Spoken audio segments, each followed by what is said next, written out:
Bienvenidos a todos a este programa número 9 según mis cálculos de controversial. Ya podríamos decir que estamos hablando en serio cuando dijimos que íbamos a hacer varios capítulos. Ya está confirmado. No fue un momento de entusiasmo solamente. Ya vamos en el capítulo 9 y hoy tenemos el trigo y la cizaña. Este gran tema que da para bastante. Seguramente vamos a darle una vuelta y esperamos que con un capítulo nos alcance. Así que, ¿qué tal, Isaac, Hernán? ¿Cómo han estado? Hola, hola, ¿qué tal? Oye, sí, de verdad hemos tenido ya 9 capítulos y hemos tenido una buena recepción. A mí me han llegado buenos comentarios del programa, muchas personas lo han disfrutado, así como nosotros. Así que contento, muy contento. Sí, muy contento también por acá. Pienso que personalmente ha sido más de lo que esperaba el programa. En varias oportunidades se han abierto profundidades bien interesantes del Señor. Y también me ha pasado que he recibido bien buenos y sorprendentes comentarios del programa. Así que agradecido a los hermanos que nos están siguiendo y que están compartiendo de esto que el Señor está poniendo frente a nosotros en cada conversación. Buenísimo, buenísimo. Entonces, ¿qué les parece si iniciamos de inmediato para entrarle a lo que hoy nos convoca, el trigo y la cizaña?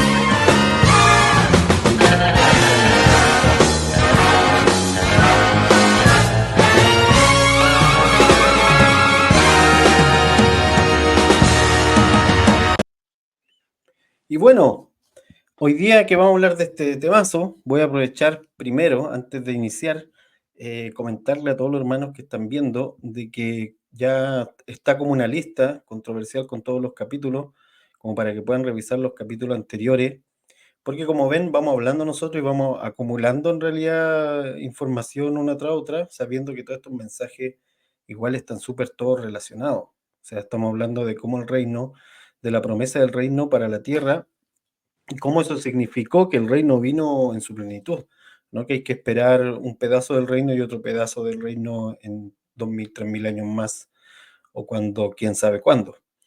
Entonces, obviamente en un solo capítulo tal vez va a encontrar algunos elementos que estamos presentando, pero si es primera vez que estás aquí o es tu segundo capítulo, ya sabes que hay una lista donde están todos reunidos y puedes comenzar desde el inicio, desde los primeros temas, y vas a ver cómo hemos estado dándole vuelta a bastantes elementos, tanto de la escritura del Antiguo Testamento como ahora precisamente acerca de las palabras de Jesucristo. Así que, ¿qué les parece si comenzamos? Isaac, ¿qué tal si tú, como voz de locutor, nos lees lo que hoy día vamos a conversar? Perfecto. Bueno, vamos a leer la parábola del trigo y la cizaña que está en Mateo 13, versículo 24 en adelante. Dice: Jesús les refirió otra parábola diciendo: el reino de los cielos puede compararse a un hombre que sembró buena semilla en su campo. Pero mientras los hombres dormían, vino su enemigo y sembró cizaña entre el trigo y se fue. Cuando el trigo brotó y produjo, creció también la cizaña. Y los siervos del dueño fueron y le dijeron: Señor, ¿no sembraste buena semilla en tu campo? ¿Cómo pues tiene cizaña? Él les dijo: un enemigo ha hecho esto. Y los siervos le dijeron: ¿quieres pues que vayamos y la recojamos? Pero él dijo: no, no sea que al recoger la cizaña arranquen el trigo junto con ella. Dejen que ambos crezcan juntos hasta la siega. Y al tiempo de la siega diré a los segadores: recojan primero la cizaña, atadla de manos para quemarla, pero el trigo recogedlo en mi granero. Ahora vamos a seguir con la explicación que tiene esta parábola, porque Jesús también la explicó. Avanzamos al versículo 36 del mismo capítulo y dice, entonces dejó a la multitud y entró en la casa. Y se le acercaron sus discípulos, diciendo, explícanos la parábola de la cizaña del campo. Y respondiendo él dijo, el que siembra la buena semilla es el Hijo del Hombre. Y el campo es el mundo. Y la buena semilla son los hijos del reino. Y la cizaña son los hijos del maligno. Y el enemigo que la sembró es el diablo. Y la siega es el fin del mundo. Y los segadores son los ángeles. Por tanto, así como la cizaña se recoge y se quema en el fuego, de la misma manera será el fin del mundo. El Hijo del Hombre enviará a sus ángeles y recogerá de su reino a todos los que son piedra de tropiezo y a los que hacen iniquidad. Y los echará en el horno de fuego. Allí será el llanto y el crujir de dientes. Entonces los justos resplandecerán como el sol en el reino de su Padre. El que tiene oídos, que oiga. Esta es una de las pocas parábolas que tiene una explicación muy clara, muy clara. Y bueno, lo que creo que podemos sacar de esto es, me voy a centrar más en la explicación, porque la explicación está muy clara. Está muy clara. Entonces, me llama mucho la atención que Jesús fuera tan claro con los discípulos. Le está diciendo que el que siembra la buena semilla es Él es el Hijo del Hombre, ¿no? Entonces Jesús es el sembrador. Él está delante de ellos como un sembrador. Y Él está sembrando semillas, y estas semillas son hijos. Y esos hijos son sus discípulos. Él le está diciendo Jesús, ustedes son la semilla que está siendo sembrada, ¿dónde? En el mundo, en ese momento, ¿no? Y le está diciendo, pero también el diablo también tiene su semilla. Y esta semilla también son hijos. Y que están siendo sembrados en el mundo. Y ambos están creciendo a la par. Sin embargo, dice que el Hijo del Hombre enviará a sus ángeles. ¿En qué momento va a enviar a sus ángeles? Cuando sea el fin del mundo. Y sabemos que este fin del mundo no se refiere al fin de la tierra, sino se está refiriendo al fin de una era, se está refiriendo al fin de una temporada, se está refiriendo al fin de un sistema, del sistema que tenían ellos, ¿no? En el cual estaban viviendo, que era un sistema que estaba anclado a el primer pacto, que estaba anclado al Antiguo Testamento, por decirlo de alguna manera. Entonces, en ese pacto iba a terminar, iba a caducar, iba a terminar ese sistema, esa era, ese mundo. Entonces, cuando fuera el fin de ese mundo, entonces ahí el Señor iba a enviar a sus ángeles a cegar, a recoger estos hijos que son la semilla que él mismo sembró. Entonces, él estaba hablando que iba a venir una siega, que iba a venir una cosecha, ¿no? Que en un momento cuando estas semillas crecieran, iba a haber un momento de cosecha. Y en ese momento de cosecha iba a haber literalmente una discriminación, ¿no? ¿Qué es lo que iban a hacer? Los ángeles iban a separar a la semilla de los hijos que fueron sembrados por el Hijo del Hombre y a la semilla de los malignos, o sea, los hijos del mal que fueron sembrados por el diablo. Y ahí los hijos de Dios iban a ser introducidos en el reino del Señor, y la cizaña, en este caso los hijos del diablo, iban a ser echados al fuego. Entonces, muchas veces nos topamos con este enredo. ¿Qué es lo que es ser introducido en el reino del Señor? ¿Y qué es lo que es ser echado al fuego? ¿No? Porque muchas personas lo toman hasta literal. Y creo que esto lo vemos después, más adelante, cuando los parte de los discípulos y de los apóstoles, incluyendo el apóstol Pablo, comienzan a explicar, incluso Juan en Apocalipsis dice que es copartícipe de la tribulación con los hermanos, ¿no? Una tribulación tiene que ver precisamente con esta cosecha, tiene que ver con con este cegar, ¿no? Con este levantar la semilla, ¿no? Y en esta tribulación lo que hace es comienza a diferenciar, a sacar a los hijos del maligno, de los hijos de Dios, y ahí en esa cosecha, aquellos que son de la buena semilla son introducidos en el reino. Y hay algo que dice Pedro, que a través de las muchas tribulaciones podamos ser introducidos en el reino de Dios. O sea, a través de esta prueba vamos siendo introducidos en la gloria del Señor, porque Él dice, los justos resplandecerán como el sol. Y esto aconteció, esta siembra, o sea, perdón, esta siega, esta cosecha aconteció a partir del año 70 en adelante, y entre medio también hubieron muchas tribulaciones antes del año 70, donde estas tribulaciones fueron literalmente una cosecha, ¿no? Y aquí lo vemos tal cual. O sea, Jesús le estaba hablando a ellos que iban a ser cosechados literalmente. Qué glorioso. Amén. Sí. Creo que esta parábola es súper escatológica, obviamente, por todo lo que tú estás comentando. Es una parábola también que nos va a explicar abiertamente acerca del fin del tiempo, el fin del mundo que se traduce aquí, del cual, como tú bien explicabas, no se está refiriendo a la destrucción del planeta, sino de esa era, a la destrucción de esa era. Y no sé si tú tienes por ahí los versículos donde Pablo habla de cómo el mundo entero había sido evangelizado, entendiendo que,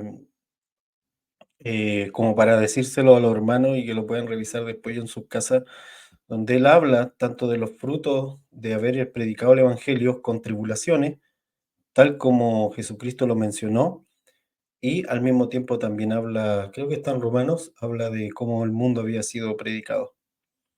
Entonces, quiero unir esto con algo que Juan partió diciendo, Juan el Bautista parte diciendo desde los inicios. Esto está en Mateo 3.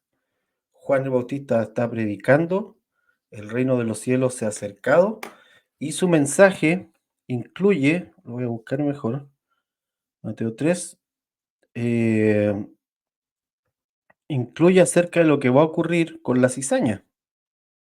Eh, dice, mm,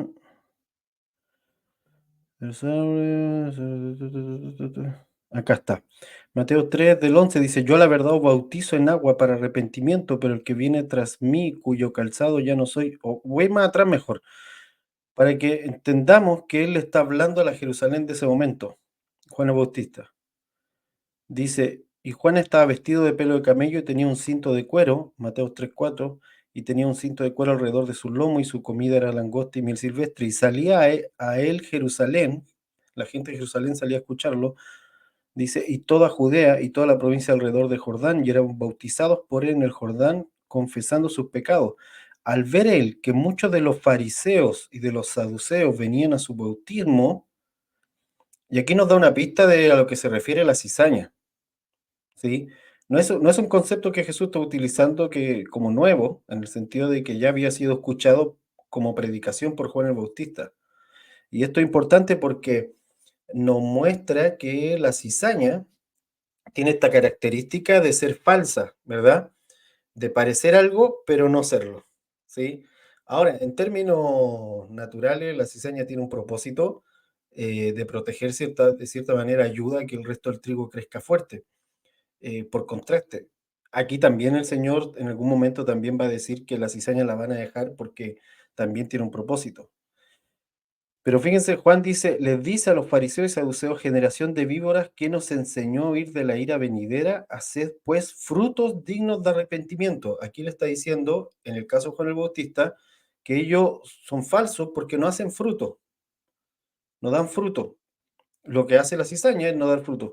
Haced pues frutos dignos de arrepentimiento. No penséis decir dentro de vosotros mismos, Abraham tenemos por padre, porque yo digo que Dios puede levantar hijos a Abraham aún de estas piedras. Y ya también el hacha está puesta a la raíz de los árboles. O sea, todo el discurso va dirigido a ellos. Por tanto, todo árbol que no da buen fruto es cortado y echado en el fuego. Ahí empezó la imagen de quitar lo que no da fruto. Los cizañeros. Yo a la verdad os bautizo en agua para arrepentimiento, pero el que viene tras mí, cuyo calzado yo no soy digno de llevar, es más poderoso que yo. Él os bautizará en Espíritu Santo y fuego. Su aventador está en su mano y limpiará su era, y recogerá su trigo en el granero y quemará la paja en fuego que nunca se apagará. Esta es la imagen que va a ocupar después, obviamente, el Señor Jesucristo en esta parábola acerca de la cizaña y el trigo. Ahora, Mateo 13, que tú nos leías, está antecedido por la conversación, creo que en el Mateo 12, 11, Juan el Bautista se confunde y pregunta si realmente tienen que volver a esperar al Mesías, y Jesús le responde, como sabemos, dile esto a Juan para que sepa que el reino ya está aquí. ¿Cuál era la duda de Juan? Obviamente es cómo el sistema judaico todavía no caía, si Jesucristo ya había venido. O sea, Cristo ya estaba en medio y por lo tanto el rey, si estaba el rey, estaba el reino. Y al Jesucristo estar en medio, era obvio que ese sistema tenía que caer, tenía que perder. Y Jesucristo va a explicar después en esta parábola de que esto va a ser en el fin de la era. Ese fin de la era va a venir en el año 70, va a venir con la destrucción del templo, o sea, no iba a ocurrir en el momento exacto de Jesucristo comenzar su ministerio público, sino que él dice va a haber una siembra primero y luego la cosecha con la quema de la cizaña. O sea, básicamente le está diciendo, mira Juan, ahora estoy en siembra, más rato, en el 70 va a venir la cosecha, la quema de la que tú también profetizaste. Quiero subirme a esto, sumarle a esto, Jeremías, lo anoté por aquí, Jeremías 23, ir un poco más atrás, porque en Jeremías 23, creo que por acá lo tengo anotado, tengo un segundo que quiero leerlo, sorry que me alargue, pero me parece interesante ponerle algunos, conectarlo un poco con el Antiguo Testamento. Jeremías 23, 22, fíjense cómo está hablando el Señor aquí de los falsos profetas, de los que falsamente decían yo oí al Señor.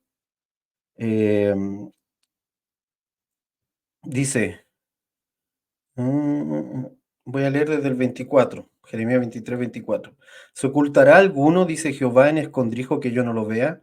¿No lleno yo, dice Jehová, el cielo y la tierra? Yo he oído lo que aquellos profetas dijeron, profetizando mentira en mi nombre, diciendo, soñé, soñé. Esto eran los fariseos en el tiempo de Jesús. Les dice en el 26, ¿hasta cuándo estará esto en el corazón de los profetas que profetizan mentira y que profetizan el engaño de su corazón? ¿No piensan cómo hacen que mi pueblo se olvide de mi nombre con sus sueños que cada uno cuenta a su compañero, al modo que sus padres se olvidaron de mi nombre por Baal? El profeta que tuviera un sueño, cuente el sueño, y aquel a quien fuere mi palabra, cuente mi palabra verdadera. ¿Qué tiene que ver la paja con el trigo? Dice Jehová. Esa pregunta es, lo verdadero tiene la voz de Dios, lo falso no tiene la voz. Es solo palabrería. Cuando Juan viene, usa esta misma imagen y les dice a los fariseos, ustedes son los falsos.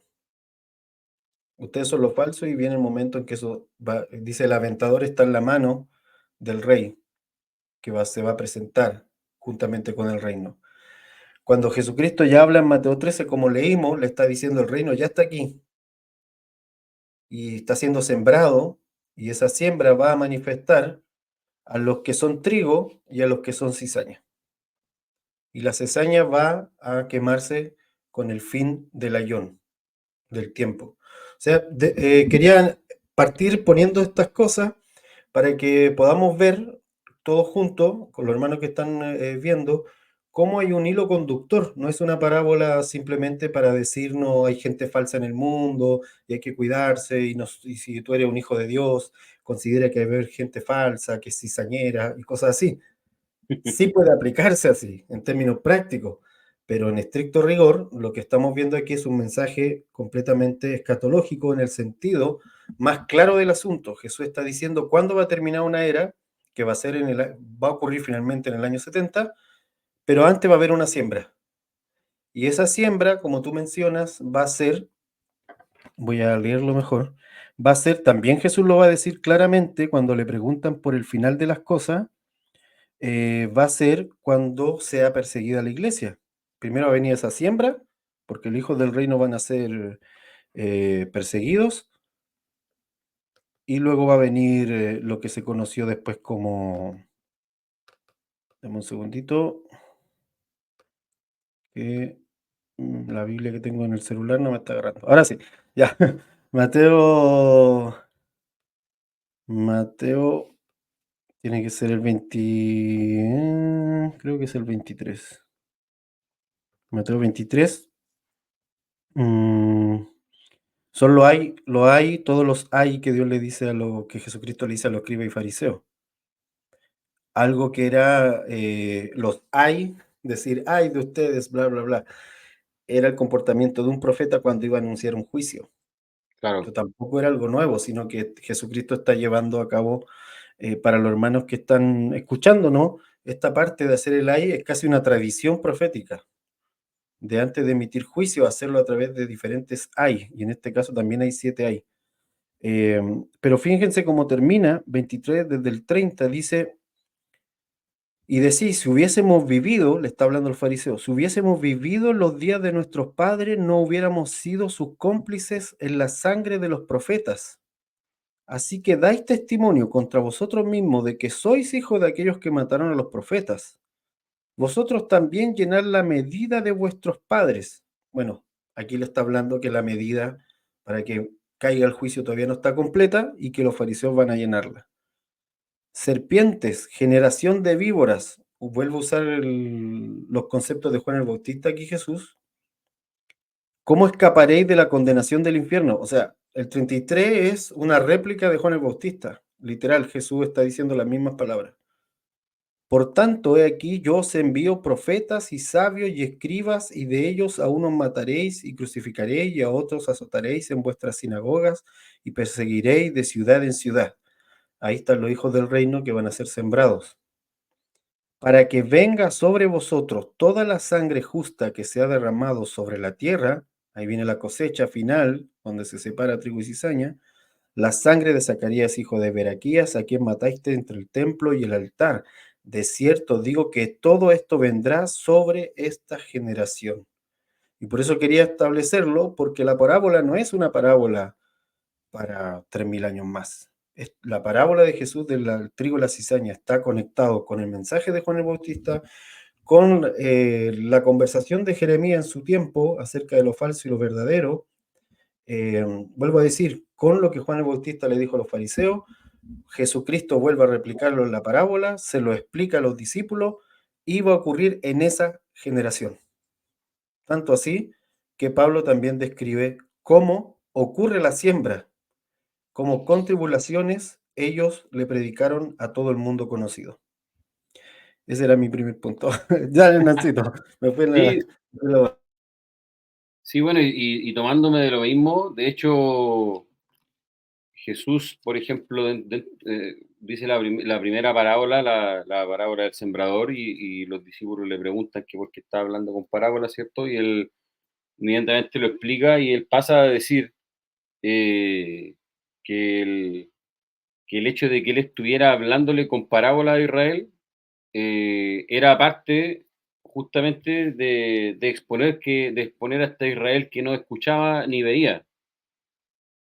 eh, Tal cual como las palabras que estaba leyendo en Jeremías hacia los profetas que decían ver o escuchar de parte del Señor, y en este caso ahora no eran profetas propiamente tal, pero eran estos fariseos a los cuales Jesús en otras partes les dice, como ustedes dicen que ven, entonces hay condenación para ustedes, y acá los discípulos le preguntan, ¿cierto?, por qué le está hablando en parábolas, y bueno, dice varias cosas. Dice, porque a vosotros os es concedido conocer los misterios del reino de los cielos, pero a ellos no les ha sido concedido, porque a cualquiera que tiene se le dará más y tendrá en abundancia, pero a cualquiera que no tiene, aún lo que tiene se le quitará. Por eso les hablo en parábolas, porque viendo no ven y oyendo no entienden. Y en ellos se cumple la profecía de Isaías que dice: al oír oiréis y no entenderéis, y viendo veréis y no percibiréis, porque el corazón de este pueblo se ha vuelto insensible, con dificultad oyen con sus oídos y con sus ojos, perdón, y sus ojos se han cerrado, no sea que vean con los ojos y oigan con los oídos y entiendan con el corazón y se conviertan y yo los sane. Pero dichosos vuestros ojos porque ven y vuestros oídos porque oyen. Porque en verdad os digo que muchos profetas y justos desearon ver lo que vosotros veis y no lo vieron, y oír lo que vosotros oís y no lo oyeron. Y entonces es bien interesante porque aún en esta misma conversación, que parte con la parábola del sembrador diciendo el sembrador salió a sembrar, parte así la conversación, y que después él va abriendo el resto de las parábolas diciendo que él mismo es el sembrador que salió a sembrar, que él es que él en la parábola de la cizaña, bien, del trigo y la cizaña, es bien heavy lo que dice, porque la explicación él da a entender que él es el reino. Da un paso más allá, no solo al afirmar ni siquiera está insinuando que él es el rey, sino que está diciendo que él es el rey, pero que él es el reino mismo. Y eso es súper heavy. En la parábola al principio dice, ah, el reino de los cielos es semejante a un hombre que salió a sembrar, y luego cuando la explica, ¿cierto? Dice, el que salió a sembrar es el Hijo del Hombre. Está uniendo y diciendo que el Hijo del Hombre y el reino son una sola cosa. Y creo que eso es súper interesante respecto de esto que conversábamos el programa pasado sobre estas imágenes del reino media erradas, ¿cierto? Semejantes más a los imperios del mundo más que a la imagen del cielo. Y hablamos todo esto de cómo el reino se sembraba, todo eso, ¿verdad? Pero aquí Jesús está poniendo algo más y está diciendo, yo mismo soy el reino, la persona de Jesús, de Jesucristo, él mismo, no solo como un individuo, sino como una dimensión, él mismo es el reino. Y Jesús parte la conversación diciendo, este reino, que soy yo mismo, salió a sembrar, y la forma en que salió a sembrar es que estoy hablando las palabras del reino. Los discípulos le van a preguntar, ¿por qué estás hablando en parábola? Y él va a decir, porque estoy separando a los que ven de los que no ven, a los que escuchan de los que no escuchan y a los que entienden de los que no entienden. Y entonces muy fuerte porque como hablábamos la semana o en el programa anterior, una de las formas en las que el reino reina es sembrándose, como lo habíamos hablado, es sembrando su voz, sembrándose a sí mismo. Y entonces Jesús en ese momento está ejerciendo como rey, está en ese modo de sembrar la palabra del reino, pero la palabra del reino por sí misma está haciendo en ese mismo instante un, un juicio o iniciando un juicio en Israel de separación, eh, que no iba a venir solo en el futuro, ni siquiera en el futuro inmediato de ellos, como en el año 70, por ejemplo, sino que estaba ocurriendo en ese mismo instante. O sea, él ya estaba separando, por el solo hecho de estar hablando en parábolas, estaba haciendo ese ejercicio de separar. Y entonces es súper interesante porque, pensando, por ejemplo, en el ejercicio práctico de la iglesia, a, a veces la iglesia, cuando, no sé, cuando hay enseñanza, por ejemplo, hay toda una carga súper fuerte por buscar de formas didácticas, ¿sí? Que todo lo que se habla se pueda entender, como que eso fuese súper, súper, súper relevante. eh, y, y si bien, claro, es importante, por ejemplo, que la gente que es maestro sea clara, que explique bien, etcétera, todo lo que uno pueda ver ahí. eh, pero es interesante viendo a Jesús como maestro, como él no siempre, o como predicador también, no siempre tiene o pareciera, ni siquiera no siempre, sino como que no es para él súper relevante, eh, que los que están escuchando puedan entender en su mente lo que él le está diciendo. De hecho, cuando los discípulos le preguntan algo que no están entendiendo, no siempre él se da vuelta con una explicación hiperdidáctica. Quizás muchas veces solo les va a decir, no, después lo van a entender. y siguieron el camino nomás. Y también, pensando en esto que estamos escuchando ahora, es heavy como muchas veces mensajes que el cielo puede estar enviando eh, y que no son entendidos por una parte de la iglesia, y sí son entendidos por otra, probablemente y tal vez puede ocurrir que esa misma separación sea parte de estos tiempos de juicio del Señor, que no, cierto, como entendemos, un juicio no es solamente un veredicto, que a veces se identifica el juicio con el momento de veredicto, así como cayó la sentencia, sino que es todo el proceso de juicio también es parte de un juicio. Y entonces pienso que hay periodos en los cuales, y creo que este mismo periodo ha sido uno de esos, en que el Señor empieza a hablar algo que algunos entienden y otros no entienden. Y el asunto a lo que quiero ir es que a veces eso puede venir deliberadamente de parte del Señor. Que unos entiendan y otros no entiendan, y el Señor no tiene ningún problema con eso. No le, como dice Simón, a veces no tiene rechazo el Señor de sentirse incomprendido por los que no lo entendieron o algo así, eh, sino que, tal cual dice un pasaje del Antiguo Testamento, el que da el entendimiento del Espíritu del Señor. Y entonces Jesús aquí está diciendo otra cosa interesante al explicar el propósito de las parábolas. Y él dice, a ustedes se les ha concedido entender esto. Ustedes no están entendiendo esto porque son súper bacanes o porque son mis discípulos y andan conmigo todo el día y tenemos confianza y ya me entienden el rollo que yo hablo, qué sé yo. No, ustedes entienden esto solamente porque se les ha concedido entenderlo, si no, no lo entenderían. Y pienso que eso es súper fuerte, incluso es como una patada al orgullo o la arrogancia que a veces tal vez uno mismo puede desarrollar por algo que entienda o que ciertas facciones de la iglesia profética a veces dice, oh, nosotros somos los entendidos, o algo así. Y, y Jesús dice, ustedes solo entienden esto, y de nuevo lo quiero decir, porque se les ha concedido entenderlo. Por eso lo entienden, porque al Padre les plació darles a entender esto, si no, no lo entenderían. Ah, y entonces creo que Jesús, por ejemplo, también dice, los que dan fruto, lo dice en la parábola del sembrador, los que tienen fruto son los hijos del reino, ¿cierto? Y después ya viniendo a la parábola del trigo y la cizaña, estos hijos del reino, que son los que tienen fruto, como decía Simón, parte de eso es el abrazar completamente que el motivo de estar dando fruto o de tener fruto es porque Él nos ha concedido el tener fruto.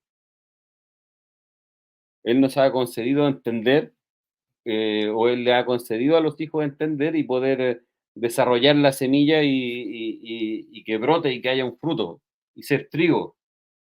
Am, y creo que eso es súper, como, no sé, es súper relevante. Pienso que si uno, que si uno no capta el hecho de que es algo concedido, regalado, que uno ha recibido del Señor, puede correr el riesgo de estar como entendiendo algo en su mente, pero en lo profundo del corazón no estar entendiendo en realidad como lo que significa. ¿Sí? No sé si me explico. Sí, sí. De hecho, pensando en lo que estaban mencionando, esto del entendimiento, creo que tiene relación con lo que dice Hebreos también, que por la fe entendemos. Entonces, los fariseos no entendieron a pesar de que eran los estudiosos de su momento. Estudiaban la Torá en el original. O sea, como para dar una idea para algún teólogo que diga, oh, voy a estudiar hebreo ahora para entonces entender más. Bueno, los fariseos lo hicieron, estudiaban en griego y en hebreo sus textos y aún así no vieron al Cristo por un tema crucial. Si voy a estudiar la escritura, no voy a entender solo porque estudio, voy a entender en la medida en que tenga fe cuando lea y porque me fue concedido, como dices tú, se me fue concedido entender. Esto es muy potente, obviamente, porque estamos hablando de la separación de de trigo y cizaña. Así es. Y bueno, tú me pediste que tuviera el versículo donde aparece que el Evangelio fue predicado en toda la tierra. Y en Colosenses, versículo 1:6, dice Pablo, que ha llegado a vosotros, así como en todo el mundo está dando fruto constantemente y creciendo, así lo he estado haciendo también en vosotros. Y en el mismo capítulo 1, versículo 23, dice,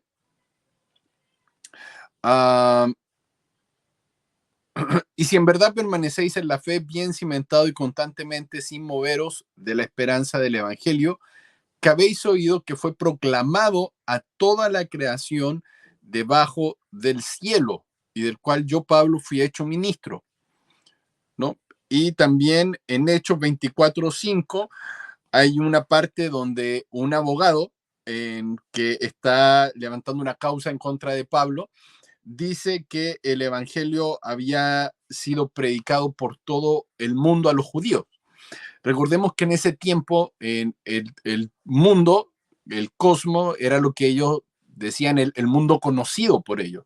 No se está refiriendo literalmente a toda la tierra. Ellos en ese momento conocían una parte, no tenían idea de que existía Latinoamérica, mucho menos Chile o alguna parte de acá en Chile. Así que ellos no se referían a eso. Jesús tampoco se refirió a toda la tierra, sino que el mundo para ellos era básicamente lo que ellos conocían del mundo, que era básicamente parte de Europa y de Asia, ¿no?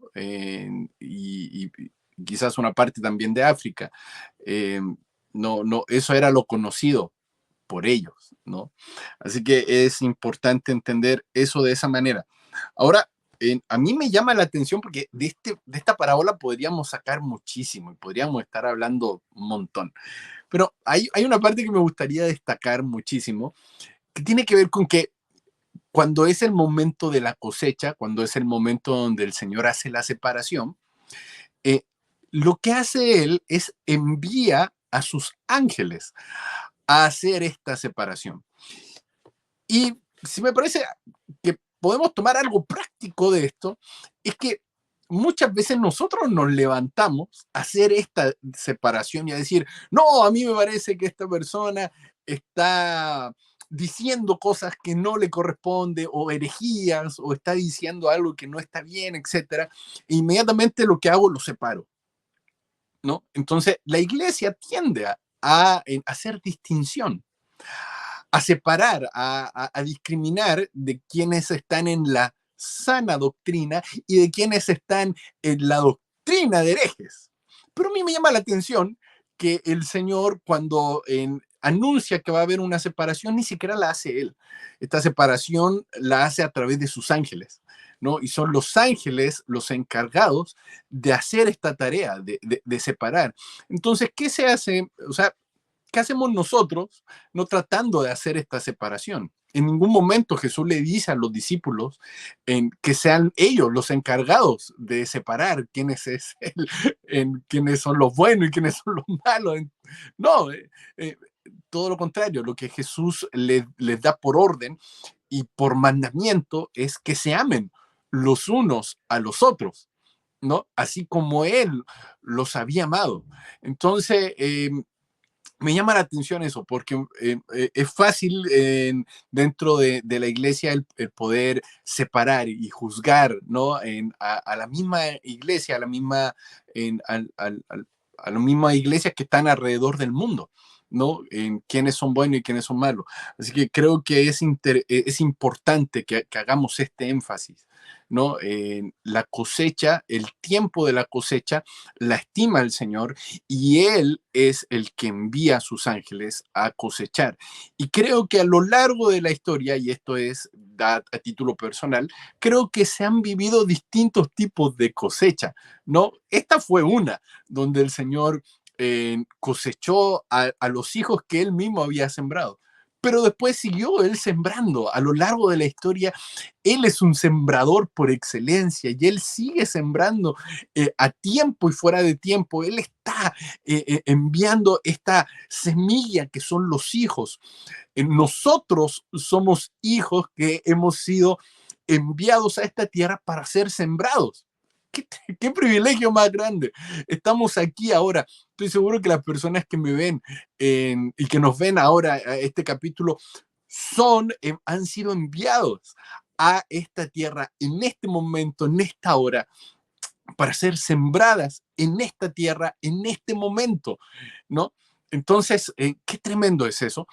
Y sabemos que también el diablo, por su parte, él sigue sembrando también hijos que traen esta estirpe, que trae esta semilla de maldad, ¿no? Esta semilla de iniquidad, ¿no? Y que están siendo sembrados también en la tierra, en el mundo. Sin embargo, el Señor se encarga de a su tiempo hacer una cosecha, ¿no? Entonces, y esa cosecha siempre es gloriosa. Es el Señor quien envía a sus ángeles, ¿no? A hacer esto. Y estoy seguro que hace poco tuvimos una cosecha no menor. Yo creo que para mí lo que nosotros llamamos la pandemia fue una cosecha, sin lugar a dudas. Fue un momento donde el Señor cosechó y sí, ciertamente se hizo una discriminación, una separación. Entonces, tenemos que estar atentos porque el Señor está sembrando, también está cosechando, a veces sin darnos cuenta. Creo que ahí la distinción, digamos, que tomando lo que estás comentando, la distinción que es buena hacer tiene un poco relación con que efectivamente hay la cosecha a la que se refiere Cristo en estricto rigor, que es lo que hemos repetido en varios capítulos, en parábola, donde Él especifica ciertos momentos que tienen que ocurrir, todos ellos se cumplieron, ese es el punto, pero que también nos sirven a nosotros para saber cómo Dios opera en el futuro, que no es esperar que ocurra algo que Él profetizó, porque ya lo hizo, sino que nos sirve como diseño, como bosquejo de cómo Dios funciona y por lo tanto qué podemos nosotros ver y asimilar hacia el futuro que pueda venir o en el presente que pueda estar ocurriendo. Pero es importante, como lo hemos hecho en todos estos capítulos, que los hermanos puedan quedar claros en que esta parábola se cumplió completamente, como otro escrito que hemos estado leyendo aquí, todos se han cumplido completamente. Por eso la necesidad de mencionar Romanos, todo lo que tú leías, Isaac, de mencionar incluso a Juan el Bautista, su mensaje de inicio acerca de cómo el reino va a venir, el mensaje de Cristo acerca de todo esto. Incluso yo me pregunto, por ejemplo, ¿cómo alguien interpreta entonces el Pentecostés si cree que esto no ha ocurrido? Si cree que esta parábola va a ocurrir en el futuro y que en el futuro va a venir digamos, la cosecha. ¿Cómo interpreta el Pentecostés? Porque el Pentecostés es Dios mostrando la gavilla, el trigo, que luego va a ser sembrado y que luego va a ser cosechado. O sea, en esta generación, eso fue lo que le dijo el Señor a los fariseos. Todo esto va a ocurrir en esta generación. La cizaña en ese momento eran los fariseos. La cizaña, o lo voy a poner así, en términos bíblicos, la cizaña es aquel que dice hablar en función de Dios y no tener la voz. Eso queda establecido desde Jeremías en adelante. Todo es no tener la voz, ¿sí? Parecer algo, pero no tener semilla. Y la semilla es la voz del reino. Y la semilla son los hijos del reino porque portan la voz del reino, o sea, la voz de Cristo en ellos. Y por eso pueden ser sembrados. Entonces, ¿y quienes no portaban el mensaje del reino eran los fariseos?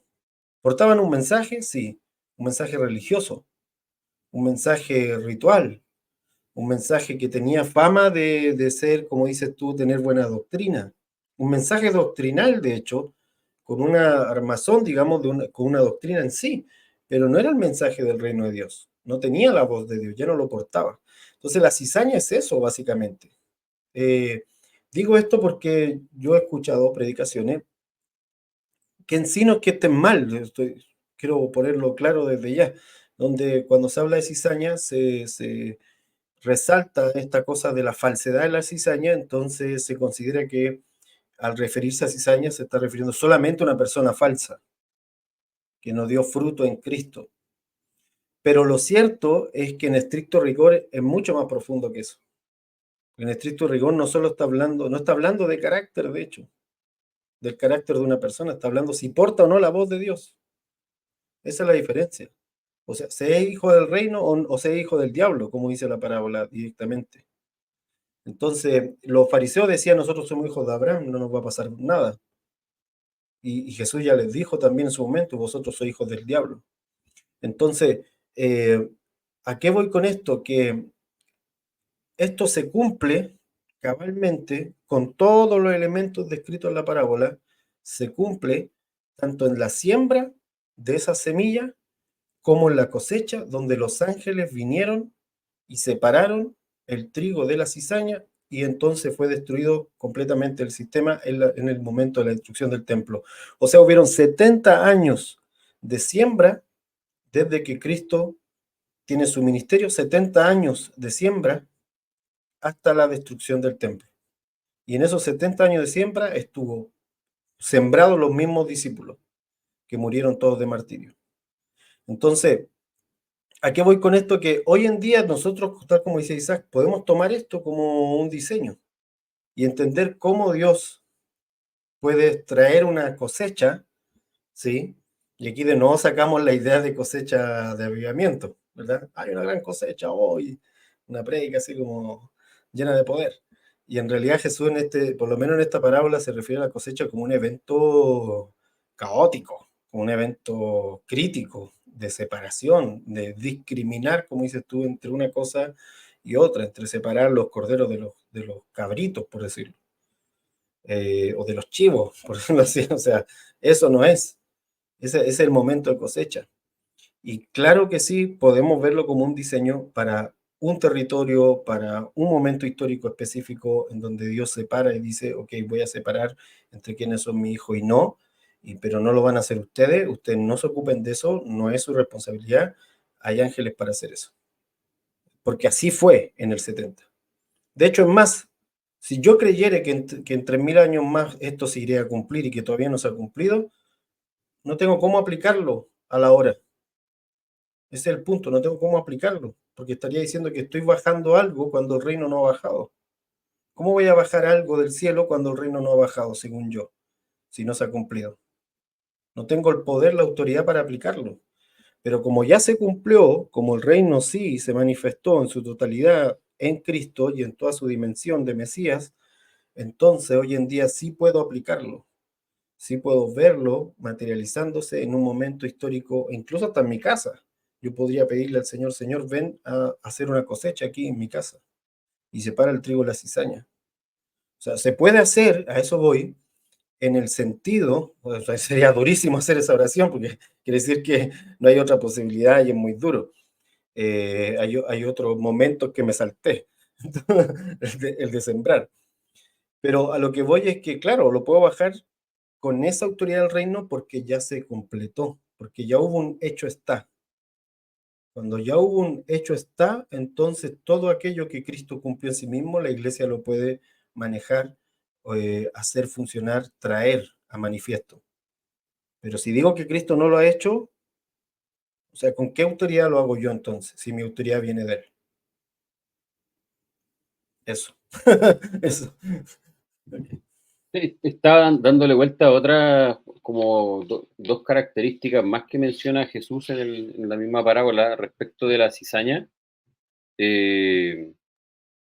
que creo que van justamente en esta línea de no portar la voz o no tener semilla, pero que son las siguientes. Jesús dice, los ángeles van a venir y van a cortar del reino, dice, a esta cizaña, y esta cizaña, dice, son los que son piedra de tropiezo y los que hacen iniquidad. Y, y entonces en este ser piedra de tropiezo es algo que Jesús habla en distintas ocasiones, por ejemplo, en esas ocasiones que él habla de los que hacen tropezar a los pequeños, por ejemplo.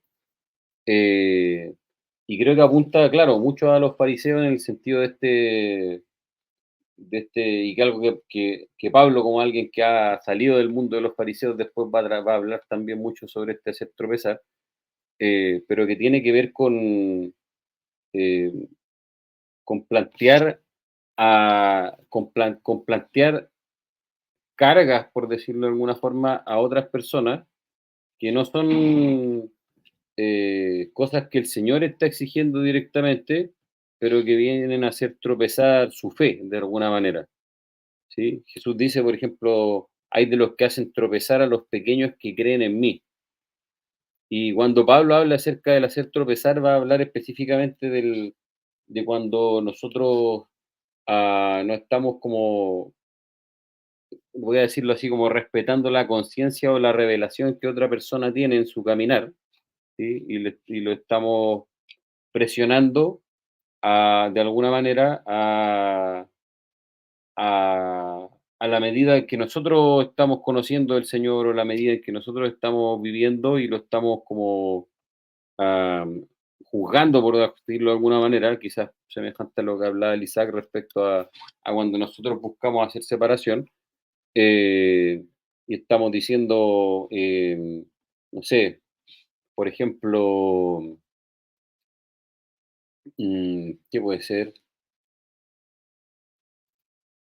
No se me ocurre un ejemplo ahora, la verdad, se me fue el ejemplo. Pero pienso que se entiende, ¿sí? Cuando nosotros ah, tenemos una cierta revelación del Señor en algún aspecto y queremos imponérsela a otras personas, ¿sí? Y incluso lo sentamos y lo empezamos a conversar de eso, a buscarlo, convencerlo de que él está mal porque él no cree eso mismo que nosotros creemos de la misma manera que nosotros creemos eso. Y creo que nosotros hemos visto algo, ese tipo de cosas muchas veces, ¿sí? Y, y la conversación se termina quizás y la persona que estuvo escuchando eso se va para su casa o se queda en su casa si es que, si es que lo que había hecho era recibir una visita, pero se queda con una sensación terrible de condena, de culpabilidad quizás, eh, y, y, y cae, por decirlo de alguna manera, en el camino, tropieza, como dice ahí. Y entonces Jesús dice, eso también es una forma de cizaña, ¿sí? El que hace tropezar, el que hace tropezar en el camino, el que hace tropezar en la fe, el que hace tropezar a su hermano, ah, y que creo que es algo que Jesús criticaba mucho en los fariseos, ¿cierto? Ser como esa oveja que hablan a veces los profetas en el Antiguo Testamento que va caminando y empuja al otro y no lo deja caminar tranquilo. Eh, y entonces creo que, si bien, tal cual estábamos diciendo, no es nuestra responsabilidad o no está en nosotros el hacer esa separación, pero creo que es muy interesante el cómo el poder ver en nosotros cómo eso no es parte del ser hijo o del ser hermano, ¿sí? Ese andar planteando como a los demás una medida que ellos no pueden llevar y que tal vez ni siquiera nosotros mismos llevamos, ¿sí? Eh, Sino que el ser hijo del reino, el ser este trigo, está asociado al que la voz del reino, la palabra del reino esté dando fruto en nosotros, que nosotros estemos, y ese dar fruto en nosotros tiene que ver con que nosotros estemos sembrándonos, nosotros estemos muriendo y renaciendo en él, etcétera. Eh, pero creo que este elemento del hacer tropezar, pienso que es como, no sé, como súper importante. Creo que también es parte como ah, de estos vicios que la iglesia desarrolla a veces, ¿sí? Eh, de hecho, muchas veces, no sé, los que quizás van creciendo o entendiendo más, participan o caen en este pasar a llevar y hacer tropezar al que está caminando al lado. Sí, Eh, Estaba pensando precisamente en el hecho de que Jesús menciona que los ángeles vienen y echan en el horno de fuego, a lo que dice Hernán. ¿no?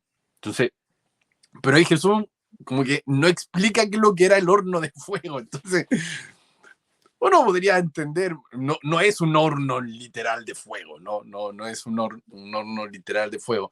Eh, Hay muchas veces que uno dice, y aquí yo pongo, abro un poco la pregunta, ¿a qué se refiere el Señor con este horno de fuego?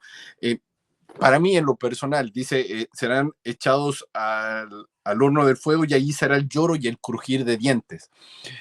Yo creo que no hay nada más terrible que estar lejos del Señor y lejos del conocimiento de su misericordia, del conocimiento de verdad. Y él dice, no he venido a condenar al mundo. Entonces parece como que esto fuera muy condenatorio, ¿no? Hay como que el Señor nos va a echar a alguien al horno de fuego. Y de verdad parece un poco violento.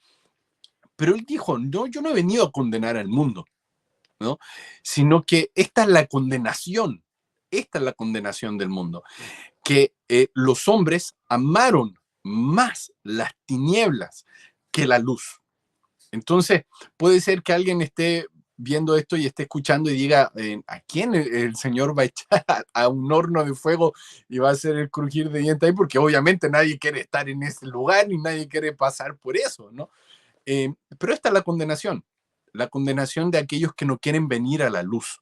Cuando alguien está en tinieblas, cuando alguien, y estas tinieblas tiene que ver con alguien que literalmente ha apartado su mirada para no exponerse, no exponer sus obras, no decir, Señor, mira, ¿sabes qué? Yo soy un pecador, y aquí están, este es mi pecado, o sea, yo expongo lo que yo soy, no delante de ti. Y dice, ya hace todo lo contrario, no, yo no tengo nada que exponer, yo no tengo nada que mostrar al Señor porque todas mis obras son correctas, todo lo que yo he hecho está bien, ¿no? Entonces, ahí cuando tengo esa actitud, entonces ahí tengo que tener cuidado porque no estoy siendo consciente de que necesito venir a exponer mis obras. Y no, miremos la suerte entre gitanos. Todos de alguna manera tenemos en cosas que decir, Señor, ¿sabes qué? No me siento orgulloso para nada de eso. Entonces yo expongo lo que yo soy delante de ti, te necesito. Necesito exponer mis obras que no son buenas. Aún lo que yo llamo ser justo para ti es un trapo de inmundicia. Entonces, ahí me expongo al Señor y el Señor, ¿qué es lo que viene? Viene y nos abraza con su misericordia, ¿no? Y con su gracia, que es lo más tremendo que hay.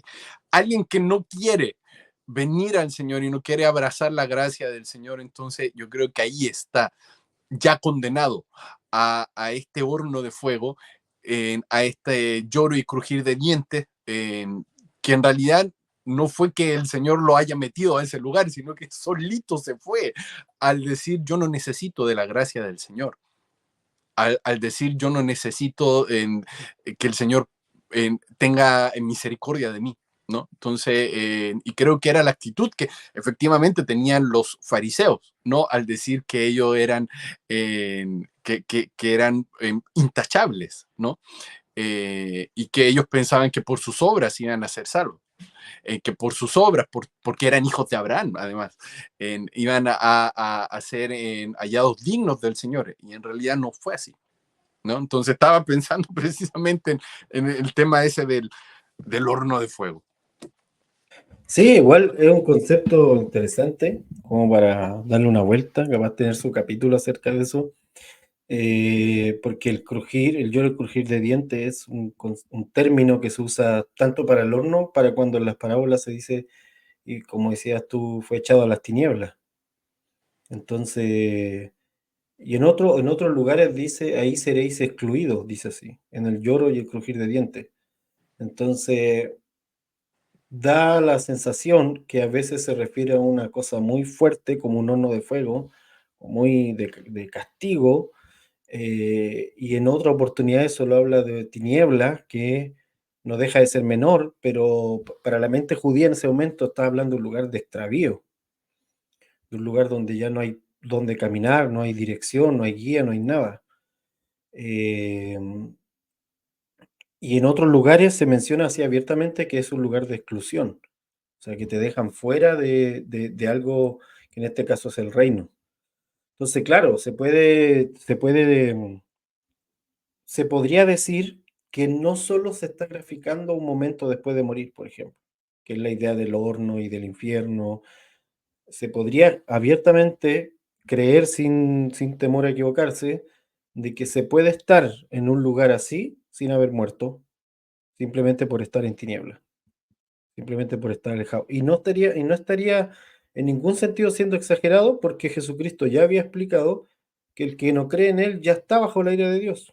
Claro, Entonces no se está exagerando, dice, básicamente Jesucristo, estoy parafraseando, dijo, están todos bajo la ira de Dios. La claro, diferencia es entrar al reino. O sea, ya estás ahí en la tiniebla. Te estoy invitando a la boda, te estoy invitando a la cena, al banquete, ven. Si no, ya estás ahí. O sea, ya está donde no, donde no hay mucha oportunidad. Pero bueno, sí, amigos, se nos hizo el tiempo. Parece que Hernán quería mencionar algo antes que cerremos. sí, cortito, solo que eso que está diciendo es súper heavy porque eh, la, la iglesia maneja mucho y es parte como del mismo discurso del evangelismo y todo, como el que, no sé, como el que la gente, por ejemplo, toda la gente estuviese viva, ¿sí? Y cuando muera, entonces va a ser juzgada a ver si va al cielo o si va al infierno, etcétera. Todas esas imágenes, ¿cierto? Pero, eh, claro, si bien hay algo así cuando partimos de esta tierra, tal vez, pero lo que Jesús da a entender es distinto de eso, lo que los apóstoles dan a entender es distinto de eso y tiene más que ver con que cualquier persona que no está en Cristo, como se lo decimos muchas veces, ¿cierto? Está muerto, está, como dijo Jesús, bajo la ira de Dios, ¿cierto? Y, y creo que eso, no sé, es súper fundamental. Es súper fundamental porque hay un montón de cosas que Jesús habla respecto a las tinieblas, respecto a este fuego de juicio, que es parte de las imágenes proféticas de la Escritura para hablar de la ira de Dios, y que si yo lo entiendo en ese marco de que es como que la gente estuviese viva, cosa que Jesús no dice, sino que Jesús dice, todo el que no cree en mí no está vivo, punto.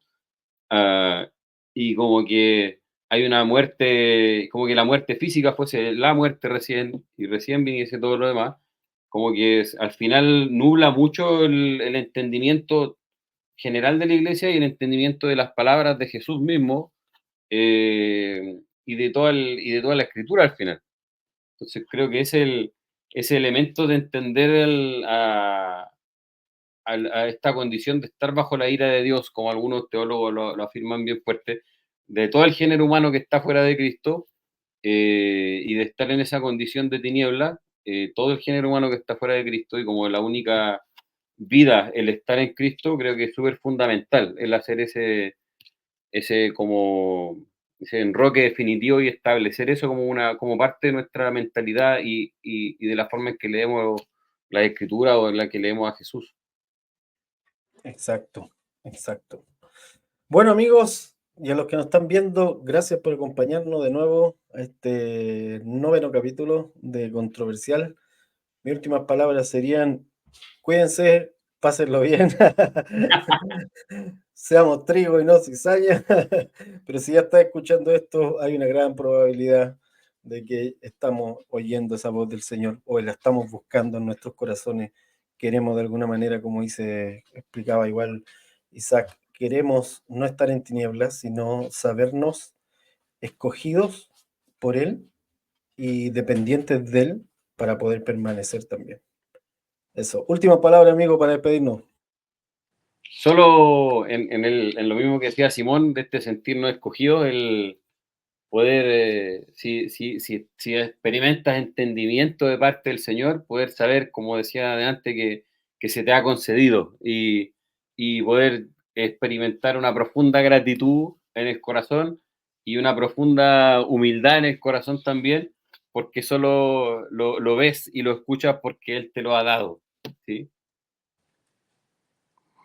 Sí, totalmente me uno a lo que ya han dicho con respecto al sentirse a sí mismo como alguien que es una semilla del Señor, ¿no? Creo que es importante que podamos sabernos hijos. Y si somos hijos, somos enviados como Cristo lo fue enviado. De hecho, Él envió a sus discípulos diciendo, de la misma manera que yo fui enviado, que yo recibí ese envío del Padre, los envío a ustedes. Y esa manera en la que Cristo fue enviado es para ser una semilla donde fue sembrado. Entonces, eh, seamos sembrados. Y creo que es una decisión que uno tiene que tomar. Y no está de más decir que para que la semilla pueda dar fruto, tiene que caer en tierra, quedar sola, morir. Entonces, de esa manera puede entrar a la resurrección, que significa dar vida. Entonces, ese caer en tierra, morir, Jesús ya lo hizo. Entonces, ahí me coincido con las palabras de Pablo, cuando dice, porque con Cristo estoy juntamente crucificado, ya no vivo yo, más Cristo vive en mí, y lo que vivo, lo vivo en la fe del Hijo de Dios. Entonces, ¿qué nos queda ahora? En ser conscientes de que estamos crucificados y que estamos viviendo en la fe. Amén. Bueno, hasta luego a todos. Nos vemos en el capítulo número 10. Chao, chao. Chao, chao, abrazos.